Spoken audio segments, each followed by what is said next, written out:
Right, we will get started with our webinar. Well, thank you very much, and hello everyone to join us today.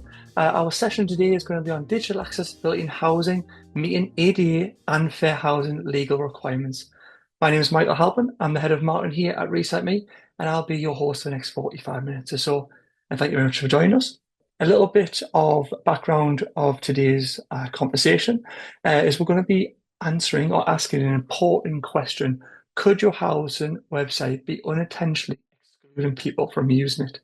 Housing providers both have a legal and a moral responsibility to ensure that the equal access to information, especially for individuals with disabilities. Right now, as everyone may know, digital accessibility is undergoing scrutiny, and with the Fair Housing Act, ADA, and the up-and-coming DOJ mandate, it's now important more than ever to make sure digital assets are accessible to as many people as possible. So this session is going to be all about helping you understand your risk, your responsibility, and most importantly, the practical steps you can take to making your digital landscape more accessible for people with disabilities. Thank you. So we'll start off with a round of introductions because everyone will be sick of hearing my voice. Leslie, can we start with your good self there, please? Hi, good morning. My name is Leslie Tucker.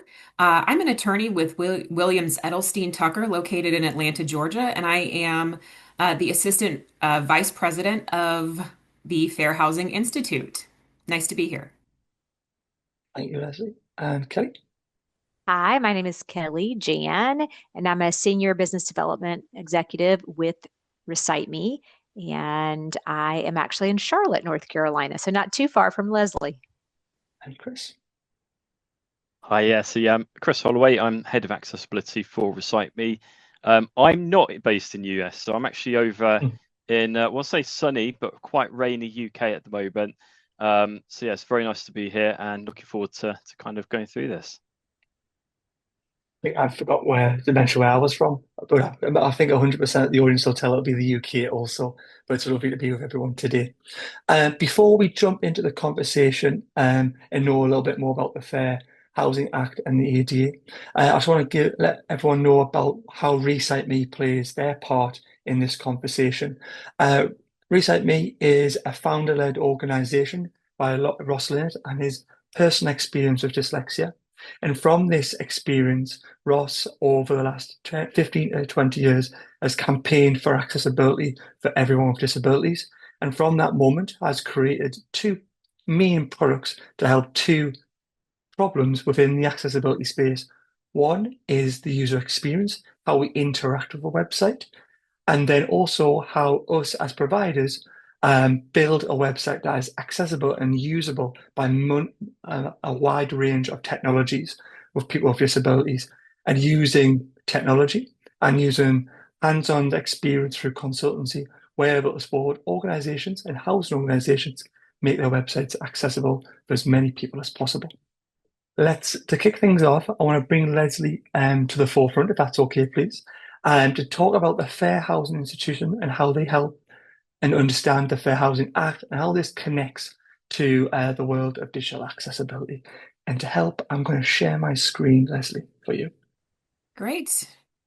Okay, thank you. I just wanted to kind of kick off by explaining my company, the Fair Housing Institute, and what we do and what we offer. We are a fair housing training provider, both online and in person, webinar, kind of whatever would work for a housing provider's company. We have a plethora of online courses available for housing providers, all of them authored by fair housing attorneys, myself being one of those. We update annually. And it's very kind of easy to purchase. You can purchase for your whole company or just for yourself. And we cater to all different types of housing, subsidized, senior, conventional, cover assistance animals, and all types of really any issue that you will come across. So that's a little bit about my company. And so to get started, just kind of the basics on the law that I specialize in, which is the Fair Housing Act.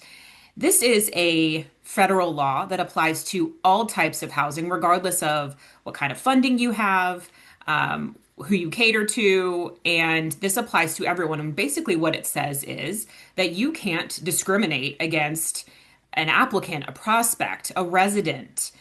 You can't treat them differently based on seven protected categories. And I have them here: race, color, religion, national origin, sex, familial status, and disability. And of course, today we are talking about that seventh category, disability. The other prohibitions within the act, and it's a big law. It says a whole lot of stuff, but basically some of the things that are prohibited by the Fair Housing Act are a refusal to rent or sell to someone on the basis of those seven protected categories, being untruthful or misrepresenting your availability, discriminating against someone in the terms or conditions of their rental, like their rental rate, maintenance services, things like that. Failure to reasonably accommodate someone who has a disability. And I think this is the one that is kind of the biggest one that we're going to be talking about today, which is regarding printed material, advertisements. And it is illegal under the Fair Housing Act to print any notice, any statement, put out there into the world, publish any advertisement about your rental or whatever you're selling that indicates some type of preference for a certain demographic of people that you're trying to reach with your ad or with your information. Anything that would be discouraging to one of those protected categories that I just mentioned, that would limit the availability of any of this information. Anything that is sort of, and it's very broad, right? It's a pretty broad prohibition that's illegal under the Fair Housing Act. Now, this particular provision of the Fair Housing Act doesn't say anything about websites, as many laws don't.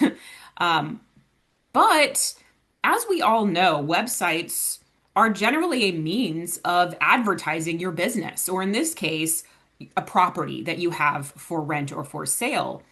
And there's really no question that your website can violate the Fair Housing Act.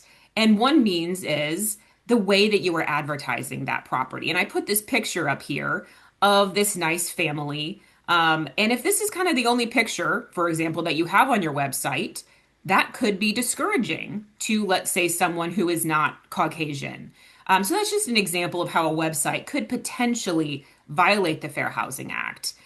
And interestingly enough, even though disability is obviously a protected category, as of now, there is no legal precedent that makes it a requirement under the Fair Housing Act to have an accessible website.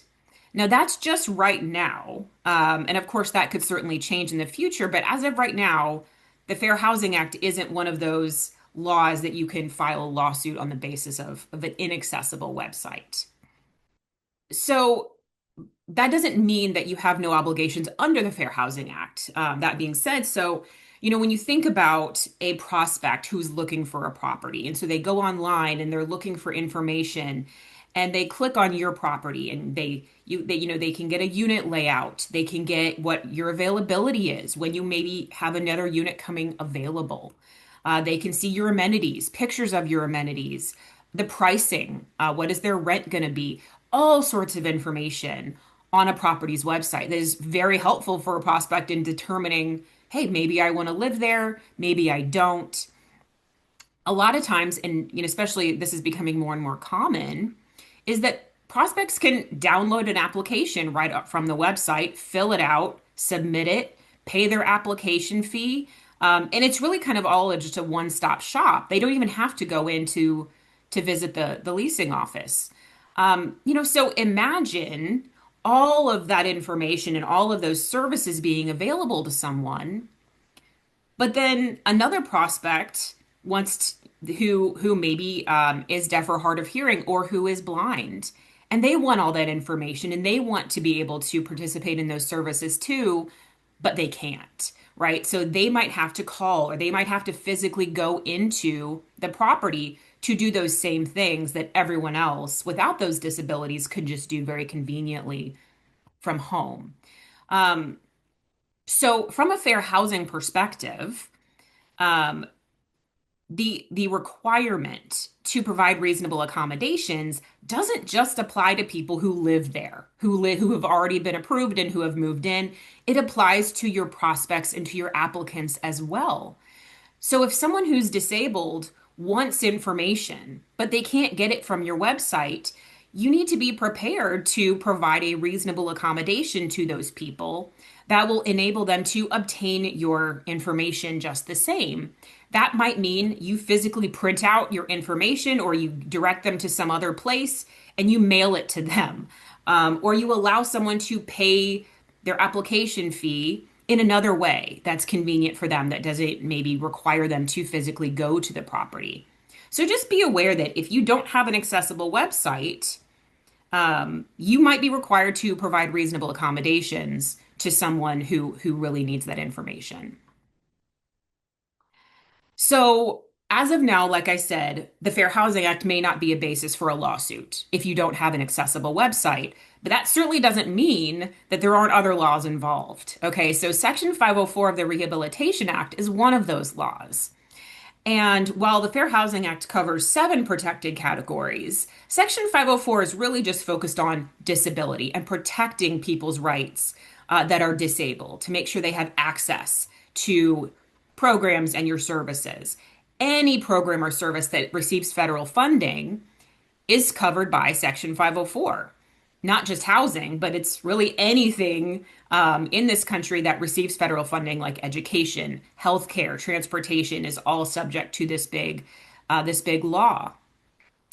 And one of the things that's required under Section 504 is that any program or service that receives federal funding, and a lot of housing properties do, right? That you are required to make sure that you provide effective communication for people with disabilities and make sure they have access to all of your programs and services. Websites are part of that, and this is not up for debate. It is true that websites are part of those communications requirements, and so under Section 504, if you are covered by this law, you are required to have an accessible website, at least WCAG 2.0. So any federal program is required to abide by this standard. And so if you receive project-based Section 8, if you are a 202 or 236, public housing units, anything that receives federal funds, you are subject to this requirement. Okay, another law that is going to cover some housing providers is Title II of the Americans with Disabilities Act. And this is going to be covered a little bit more in detail in the program as well, but I did want to bring this up because this directly affects housing authorities. Title II of the ADA covers state and local governments, okay? And housing authorities are considered state and local government entities. And it requires any state and local government entity to provide an accessible website. And for those who don't already have an accessible website, you have a deadline. And your deadline is April 24th, 2026, if you serve 50,000 people or more. And you can see right here this little chart of the deadlines. That doesn't apply to every single government out there. It depends on your size. But if you are a larger government municipality size, then you are required to have an accessible website by this date. The Department of Justice has issued this rule that has set these deadlines. And yet, another law that is going to affect housing providers, Title III of the Americans with Disabilities Act. Okay, Title II was about state and local governments. Title III is about businesses that are open to the public, right? This is a very, very sort of large, a large net here. And what Title III says is that in public accommodations, you cannot discriminate against people with disabilities. You have to provide effective communication to people with disabilities, right? If you are a business that is open to the public. Websites are not explicitly mentioned in this law, which again is not uncommon. A lot of these laws were not written very recently. They were written a long time ago that maybe didn't anticipate website accessibility. But the Department of Justice interprets this language of Title III to include website accessibility. Now, unlike Title II, there isn't a big set of regulations and there's not a official rule that's been published. But the Department of Justice has basically said that in order to comply with Title III, you need to either be compliant with WCAG 2.1 or WCAG 2.0. So either of those standards would kind of get you across the line. And all you housing providers that have websites that are open to the public, which is most of you, this would apply to you. All right, and I just wanted to touch on this for any folks that might be out west in California. The UNRRA Act requires that you provide accessible websites, right? If you are located out in California, if you are a business. And this is a hotbed of ADA activity, hotbed, because the UNRRA Act says that if you are found in violation and don't have an accessible website, the minimum statutory damages is $4,000 per violation. So if you're a company that has, let's say, 40 properties and every property has its own website, do the math. So, and I wanted just to, I put this quote down here. This is from letters that I have received on behalf of my clients in California. And I kind of wanted to show that the attorneys that are filing these lawsuits, basically said, it's please go ahead and fix it. If you don't already have an accessible website, fix it. But we're still going to ask for the statutory minimum of $4,000, even if you fix it. So don't wait until after you've been hit with some sort of claim. Be proactive and get in front of it. All right, and lastly, just to wrap my section up, as I said, the FHA may not be a basis for enforcement. It may not be the basis for a lawsuit, but for housing providers, Section 504 and the ADA are certainly a basis for a lawsuit, and they do happen. Don't wait until after you've been hit to offer to fix it, because that's not necessarily going to get you out of trouble. And if you already have a service that makes your website accessible, make sure that you are doing audits and that you can prove that you do have an accessible website. Sorry, thank you, Leslie. Everywhere you turn, I think there's something to address, isn't there, across the four laws that you outlined there. So it's definitely something that needs to be addressed for sure. Certainly. Thank you. One thing that did resonate, and we've spoke about a lot here at Recite Me, is reasonable adjustments. It's really important, and that can be for many different people and many different reasons of how they need that support. So next, we're going to hand over to Kelly to tell us a little bit more about how Recite Me has helped many organizations with this. Thank you, Michael. Okay, thank you. And so Leslie talked a lot about all the different rules and how, from a legal standpoint, you need to be in compliance. But maybe you're thinking to yourself, okay, of my residents and of my potential residents, who is it that needs support online? Is it really a lot of people? How many people does this affect, and how applicable is this for me? And there are over 5.2 million American households who use federal assistance to access housing, and many of them are, if not all, as Leslie mentioned, are going online to find out about the housing that is available to them in their area. Many of them may not speak English as their first language. And that is also something to consider. We don't consider someone who doesn't speak English as their first language a disability, but it certainly can be a disadvantage. And you could be discriminating against someone if your content is not available to them in a language that they can understand, or someone who may have literacy as a barrier or reading level as a barrier could also request accommodations to have assistance in being able to access the information that's on your website. So why should we build an inclusive and accessible website? Leslie talked about it being required, but it's also the right thing to do.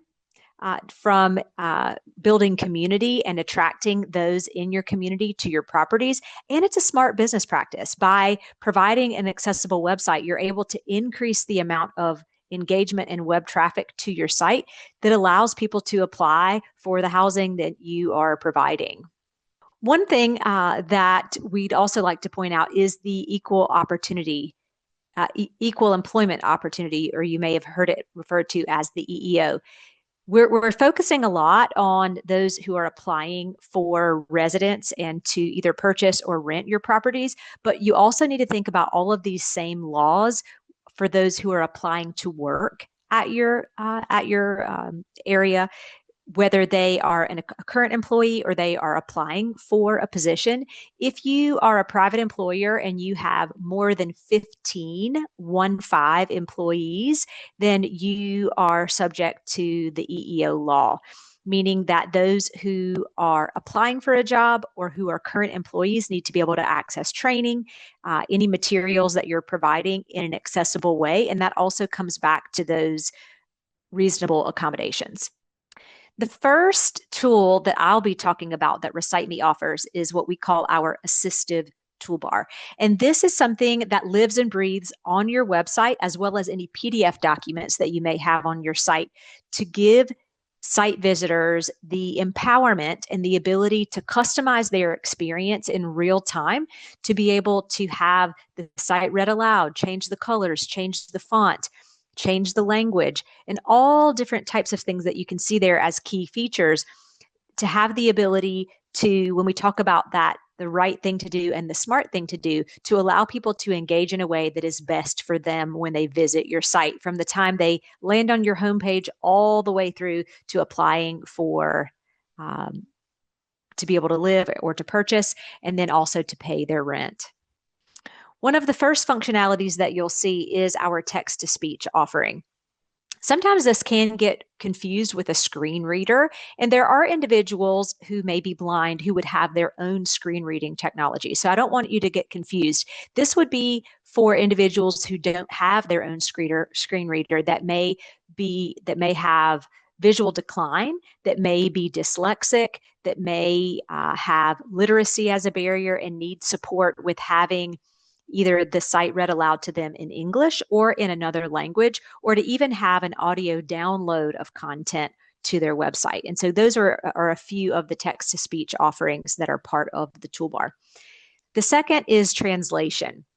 The toolbar allows for the content on your website to be translated into over 100 different languages, with around 65 of those that have the ability to be read aloud in that language, supporting those who may, again, have literacy as a barrier, or who may be neurodiverse and need not only to be able to read the content, but to be supported in an auditory fashion.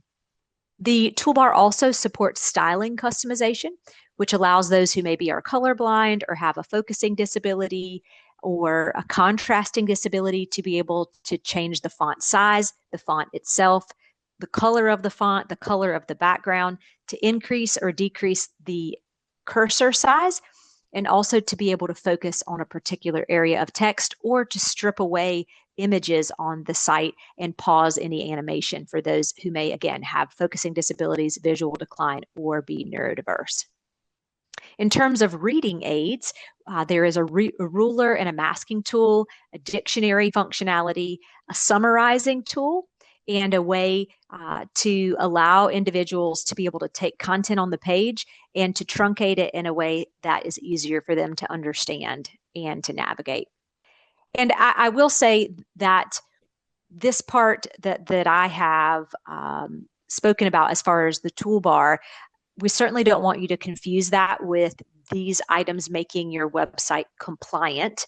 These are tools that can aid individuals in being able to navigate the site in a way that is best for them. But as I pass it over to my colleague, Chris, he's going to talk a little bit more about the other side of the coin, where we talk about that must do and the legal aspect that Leslie mentioned with the Fair Housing Act, with the upcoming DOJ mandate, and more of what's required through the ADA. Brilliant. Thanks, Kelly. And I think just to kind of highlight around um, kind of the whys are we doing this, and obviously what we've got to remember as well as before going to the ADA timeline is, we've got friends, we've got family, we've got people that we sort of trust as well, that actually this benefits them. And obviously we talk about policies and processes, and what we forget sometimes actually, those parts and why we're doing this, I think is really, really important. So the ADA timeline, obviously for those that haven't come across it before, obviously it's the Americans with Disability Act. It's been around for a long time, a lot longer than people realize. So 1990 was when it was initially introduced, so nearly 35 years ago. So the ADA was signed into law. There's a big gap between 1990 and 2000. Now, a lot happened in that. So, from our perspective, we had more people coming forwards and declaring disability, which is fantastic. But we also had an industry that the internet started to happen. We've seen a lot more internet focus, a lot more content going digital. And you can see there, 2000 to 2010, digital accessibility become more of a focus. And obviously for us as well, that's where you start to kind of introduce some of those accessibility barriers. And obviously that's what we talked about. And Kelly's obviously shown you some tools that can help with that. So between 2000 and 2010, courts and DOJ began interpreting Title II to include websites and digital services. So Leslie highlighted that initially websites kind of weren't covered in it. It was part of, where we were sitting. There's a lot of change in terms of technology, and that's where websites and digital services started to become into scope at that point. Fast forward a little bit, 2018, WCAG 2.1 was published. So we are going to cover a little bit more on the web content accessibility guidelines. However, you can see there's quite a distance between 1990 and 2018, and that's actually a moving international standard or guideline that obviously will be played. You'll see as that comes into part of your compliance journey and kind of what that means. So it was published in 2018. There are a couple of iterations of that after. However, 2.1 is where we're kind of focusing on. And then we get the magic to 2024. So 2024 was the final rule issued by Department of Justice. So websites and mobile apps. So remember, again, technology has completely changed again in terms of we've got mobile, loads of different other different types of technology coming into this. So mobile apps, they must comply against WCAG 2.1 to a level AA, and I'm going to explain that a little bit more in a second. So for entities serving more than 50,000 people, the deadline is April 2026.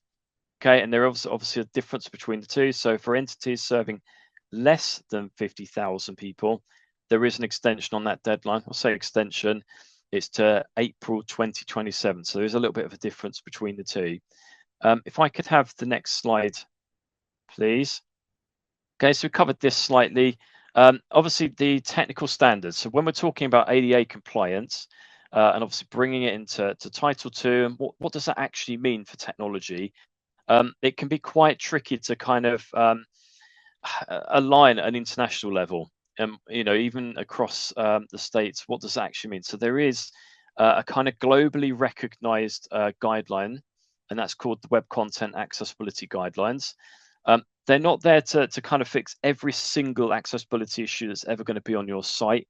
However, what they do is provide you some really structured, well sought out, and they're guidelines that have been input from industry professionals, and they've been honed in to kind of help guide you to make sure the websites are compliant against those standards. So to give you some idea around what they are split into four main areas. It's not on the slide at the moment, but they're perceivable, operable, understandable, and robust.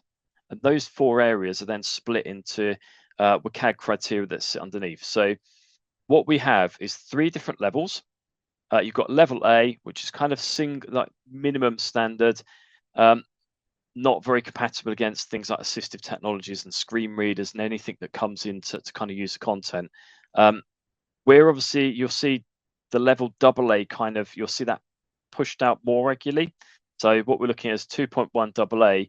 When we're saying AA, it's that industry recognized standard that is compatible enough for assistive technology users to come to your site and be able to use it to a good level. And obviously for that, you have to kind of meet all of the criteria level A first, then to the AA, and then we do have obviously another stretch in terms of a AAA compliance. Not many people are kind of working at that level. It's quite a challenge to get to that. It does obviously take you to a whole new level of accessibility. I'm always going to be quite biased around we should be striving to try and meet that. However, what we're talking about with ADA is you need to be meeting at least a AA standard. If I could have the next slide.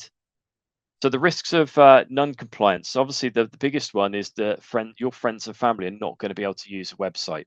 I think ultimately, there is a barrier there. But for housing providers, if you're looking at Americans with Disability Act, there are legal penalties. Okay, so you can have legal penalties against you, and they can be quite hefty. And that's something that if you're doing this as part of your core process, you want to kind of be avoiding that. Big one, brand reputation. It's very easy to damage brand reputation. It's great building up. It may take years to build up a really good reputation. However, if you're seen as not inclusive, you're excluding certain people in the population against using your website, it does have an implication on your brand your reputation. That can be quite difficult to recover.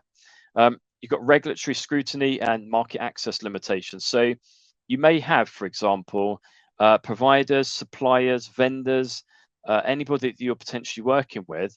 If your site doesn't meet that standard, there is going to be positions where if you haven't met that WCAG standard, or you're not compliant, you're not perceivable, your website just is really exclusive, then what you will find is you will stop winning work. It's as simple as that. Okay, so you will find limitations out into certain areas of the business. You may not be able to trade with government entities, for example. Okay, so there are different areas that will cover. You've got consumer and employee dissatisfaction. I'll say it again. Dissatisfaction. There we go. I think what we said, friends, family. We're talking about people not being able to get to your website and actually being able to do what you'd expect them to do. That may even potentially be you. It might not be now. It may be something in the future that you may inherit a disability, for example. You may have a temporary disability that affects you whilst you're moving. All these things, they do have an impact. Obviously, for us, why would you want to go to work and actually have customers and clients that are not happy and not enjoying using your services? It probably goes against everything that you're trying to set out to do. So steps to become ADA compliant. I've covered some of them to some extent. However, the big one, enhance user experience. Make it a good thing. Make it something that people want to come to your website. They enjoy it. They want to share it with other people. They have good experience. So, provide things like the Recite Me toolbar. Give visitors control. Give people options. Let people enjoy the experience and use the feedback. Really important to keep collecting feedback. If somebody's struggling to get to something on your website, let's listen. Let's really bring them into that process and actually improve your processes to make sure that they're included. So real feedback into your processes. You've got accessibility compliance. Okay, so understand the issues and prioritize. You've got things like, you've got some things that are on your website that are a significant barrier. So they will stop somebody from going through your website and even applying to something that perhaps is a little bit niggly. So it might be that, some of the text is quite difficult to read.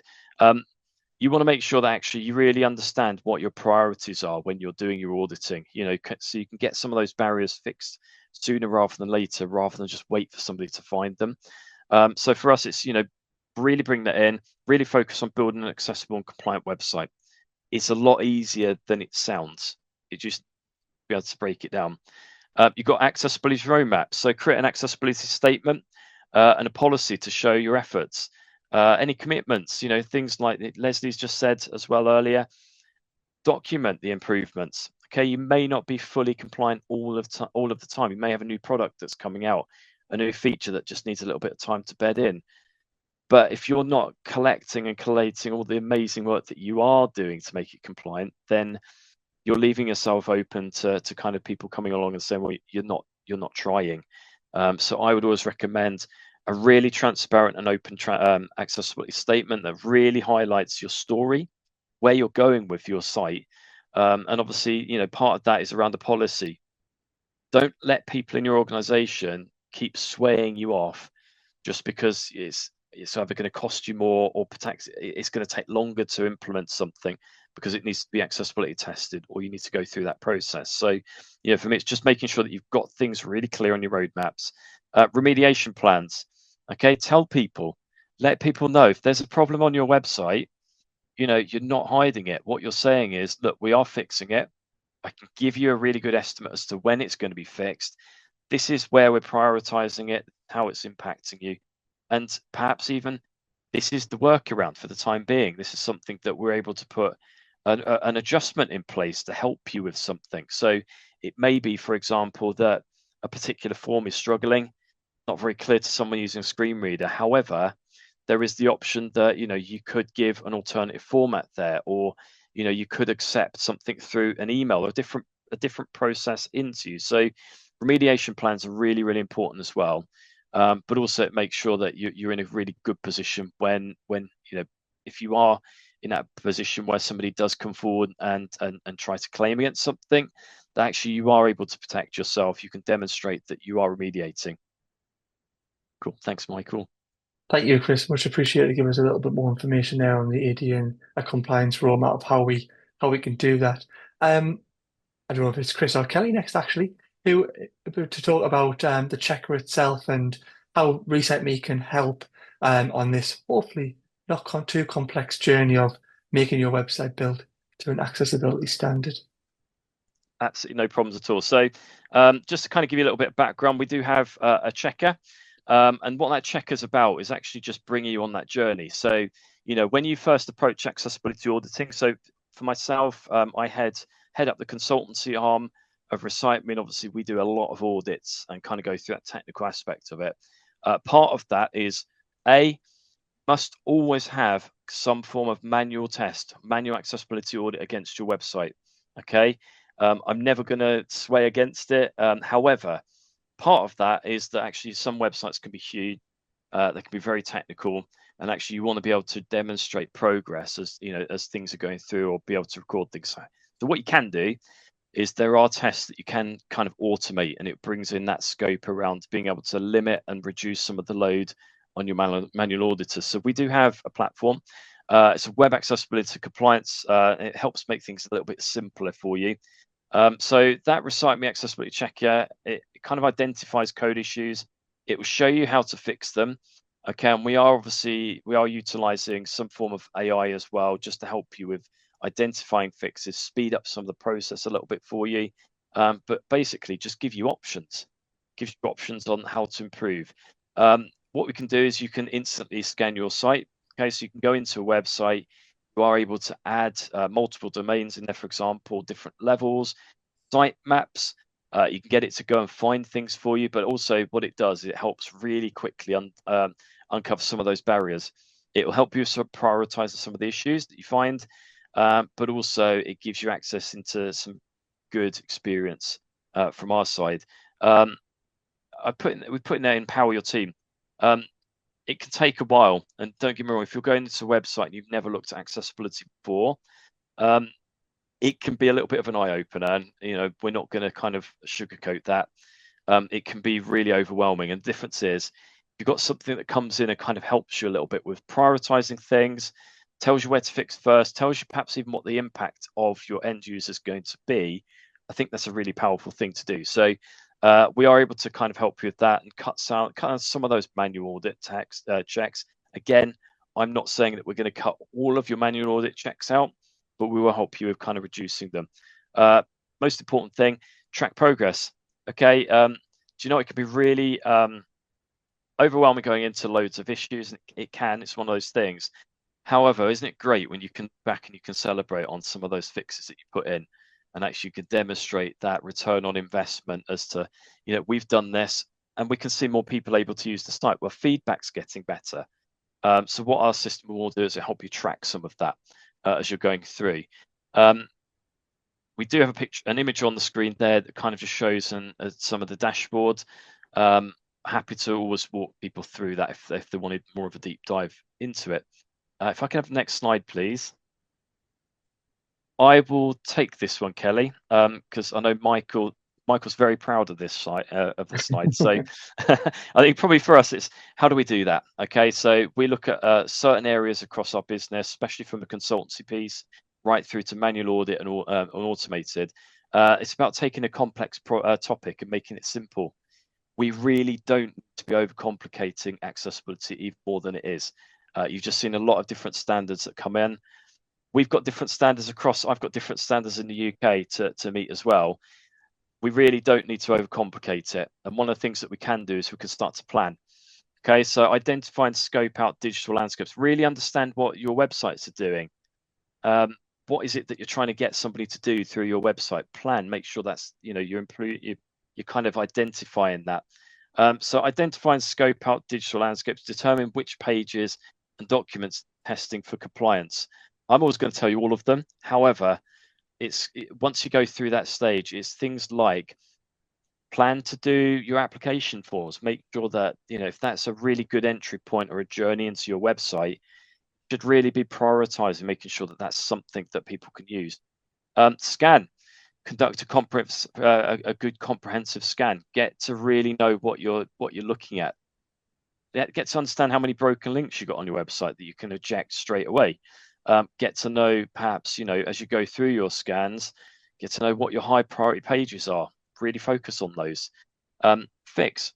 Okay, so utilize AI powered. We also do consultancy as well, where we can kind of help with some of that.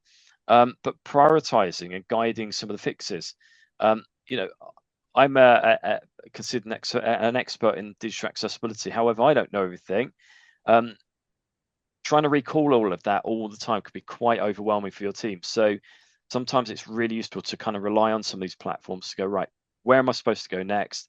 And it can start to feed that in and help you with fixing. And obviously, the key here is this is not a one-stop shop. Okay, once you've made your website compliant, please celebrate it. However, what you also need to do is you need to maintain it. You need to keep your processes aligned so that if you've got new features coming in or you're getting feedback that's coming in to say something's not compliant, you need to be able to maintain it and act on it. So it's part of, for me, it's when we're talking about maintain, it's a cultural thing. It's something that your team to get familiar with, and they need to embed into their daily sort of working patterns. There's a graphic on the right hand side for anybody that see it, kind of walks you through those 4 steps that we've just talked about. Okay, so the plan, scan and audit, fix and maintain. You can see that kind of circular motion around. We put Recite Me in the middle, but that could potentially even be your organization. I think there's a lot of complexity said there, but there's also some quick wins that can be had through, especially my good self in marketing. How can I get into the back end and do some simple stuff? So is it okay just to share a few little things that the audience could maybe go away and try themselves later this afternoon? Absolutely, I'm happy to take this one too. I think probably for me as well, when we're looking at some of these things, accessibility audits and templates and all sorts of bits that come off really overwhelming. Honestly, you can simplify it. It doesn't be like that. So what we've got here is 3 fixes. So one of them is it's called alt text, alternative text on images. That's kind of what we're talking about. What we're looking for is if you've got a website, for example, that has non-text content. So we're talking imagery, maps is a good one, especially if you're talking about housing. You need people to be able to find where you are. If you put a map on there, that's really difficult, and there's no other content, quite difficult. You've also got things like floor plan layouts, for example, utility logos, all the things that are kind of graphical based. Now, what we're talking about is actually making sure that you have a text-based alternative for it. So it could be, for example, you have a floor plan and it's got 4 rooms in there. You can obviously indicate the size of the rooms. You can indicate what goes through to what room potentially, where the front door is. All these things, all these really useful things could be really useful for someone with vision impairment that's coming onto your site. They're blind, they cannot see the image that's on your screen. However, you've put an alternative text on there that then describes what that image is to somebody. so they can benefit from it. So that's an example there of if you've got alt text on an image. We've got color contrast. So things like color contrast, a really good one here is when we see people highlighting links in different colors. So a good example that I use quite regularly is, have you ever sent an email back to somebody and said, I've commented below in blue? I think we've probably all done it at some point. Well, that's great until what happens is you either have really low color contrast between the two colors. So you can't, somebody may have a color vision deficiency, and actually they can't see the two differences in color. It's very similar. And actually what happens then is they can't actually tell what bits of the email are blue and what bits are black because there's not enough contrast between them. So you can also call that use of color. Now, what we're looking for specifically with color contrast is if I was to look at an image or a background and then put text on it, what we're specifically testing for is there enough contrast difference between the text and the background? And if there isn't, then what happens is the image or the text becomes really difficult to see and read and perceive.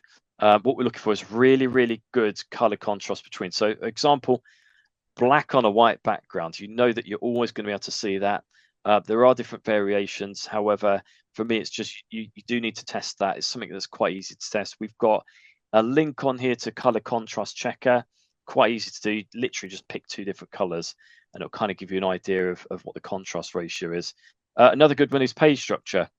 Okay, so page structure is relied upon for a number of different reasons. It may be that someone has dyslexia and they struggle to read all of the content that's on the screen, and actually having page structure and page titles can actually help with really understanding kind of what that page is about.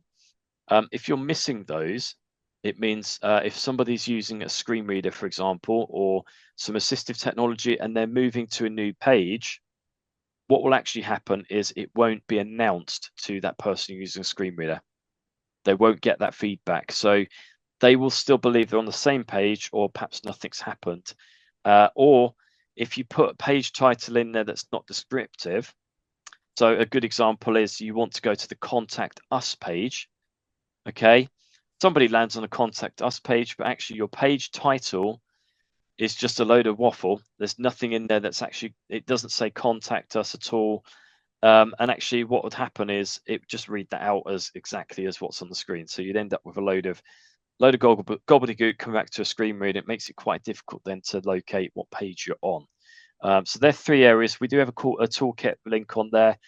It just breaks it down a little bit. It'll kind of give you more indication as to kind of some of the other simple fixes that you can put in place.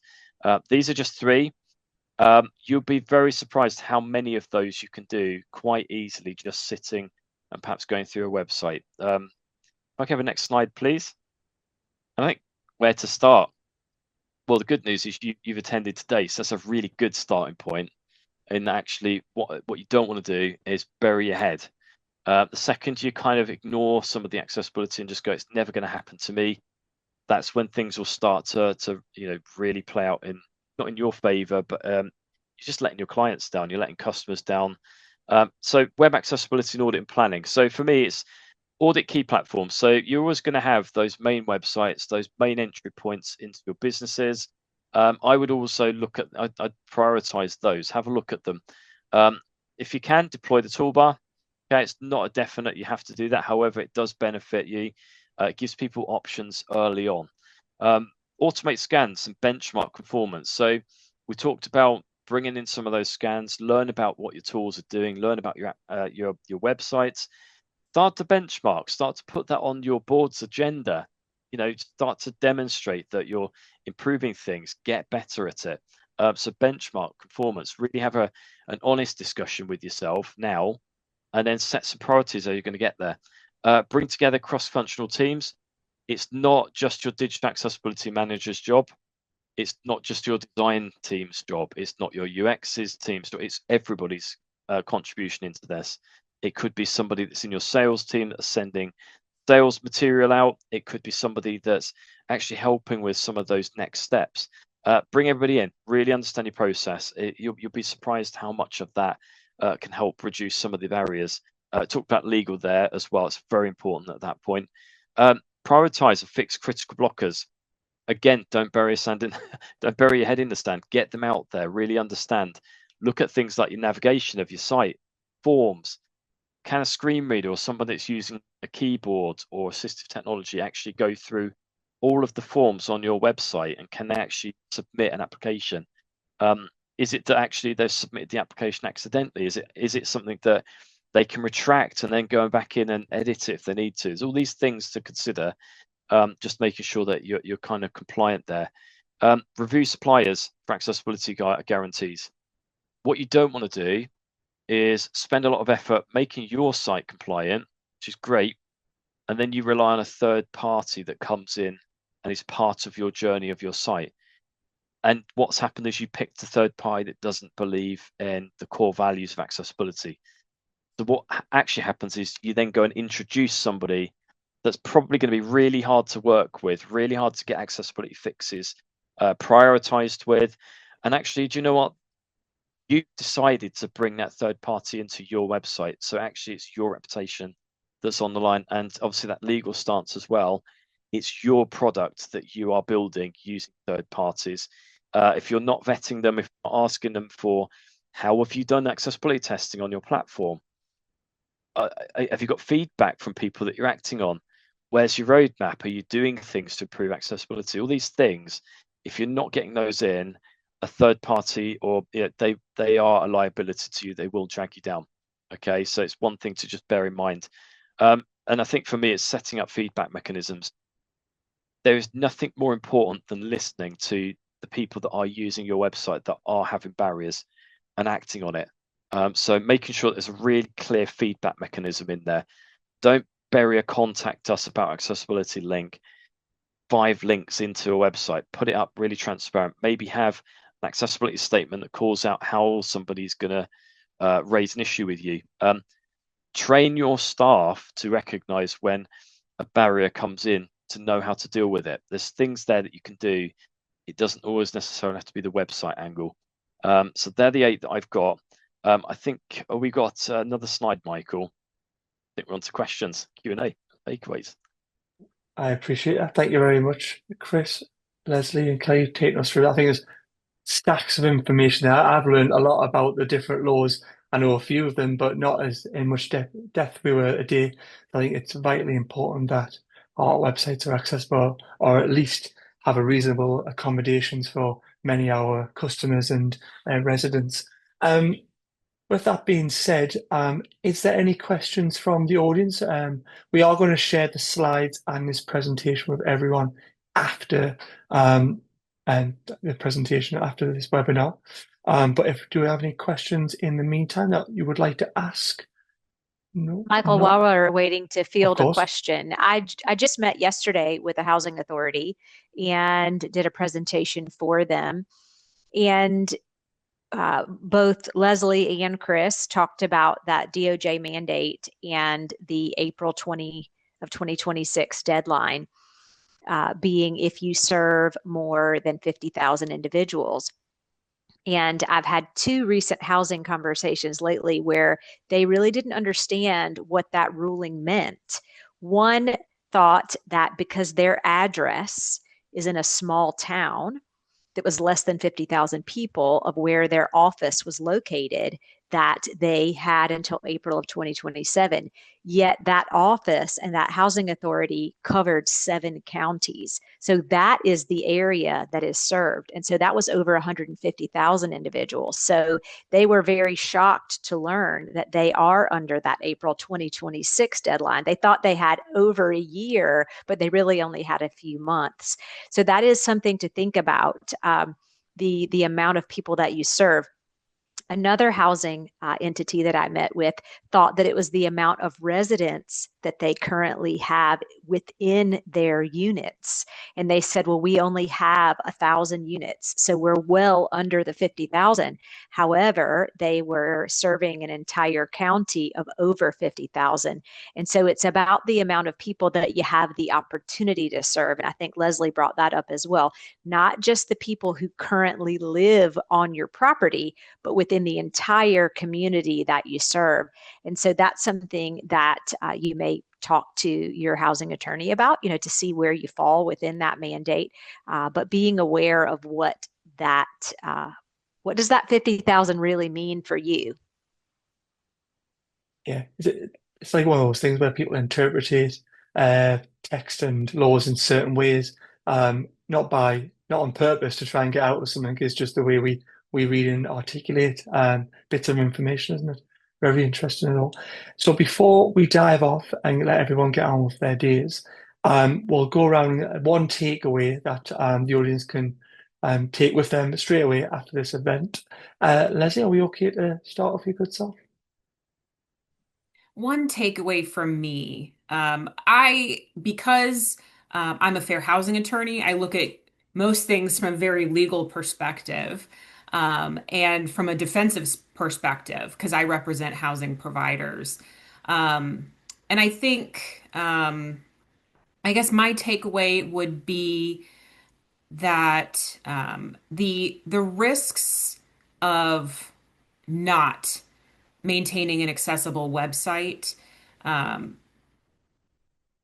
significantly outweigh the costs associated with, what it would take to have a relationship with a company to audit your site, to bring it into compliance with ADA regulations, with ADA requirements.